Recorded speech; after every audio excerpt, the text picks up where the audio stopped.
Hello everyone, welcome to the channel Canutalo AIP.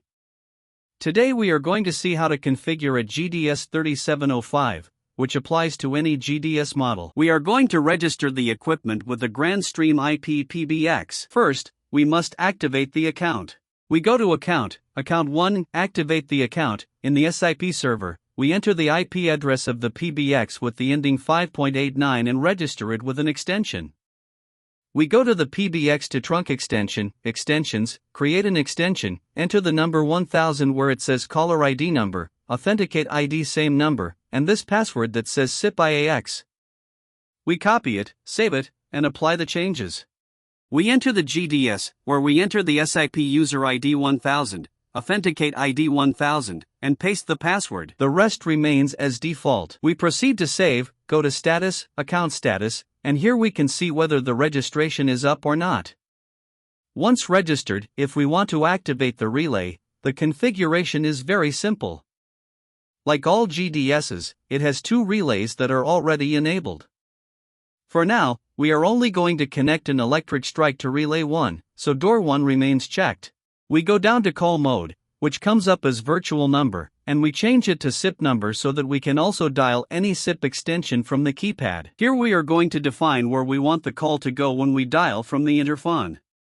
Here in this tab we have a phone registered with the extension 1001, which would be the one that receives the call when we dial from the interphone. We can see that it is registered. We go back to the interphone.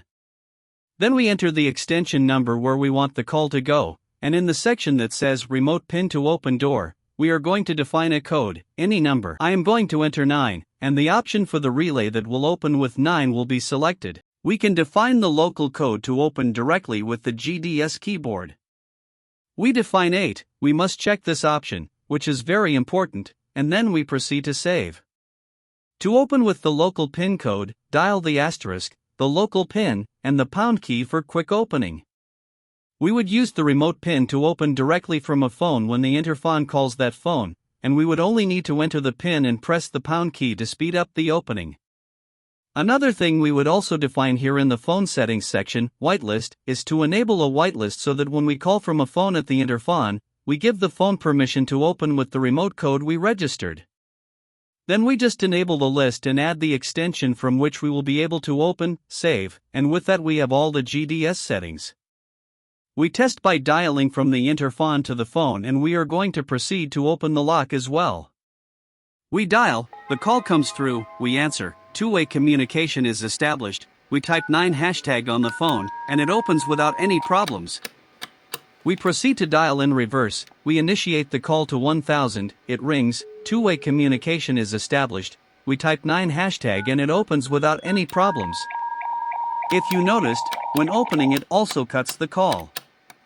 This is because in the GDS configuration this option is checked, hang up call after remote door opened, so for this reason the call is cut when opening. That's all for the video. Without further ado, I bid you farewell. That's all for today. If you liked the video, you know what to do, leave me a like, subscribe to the channel, and turn on notifications so you don't miss any videos. See you next time.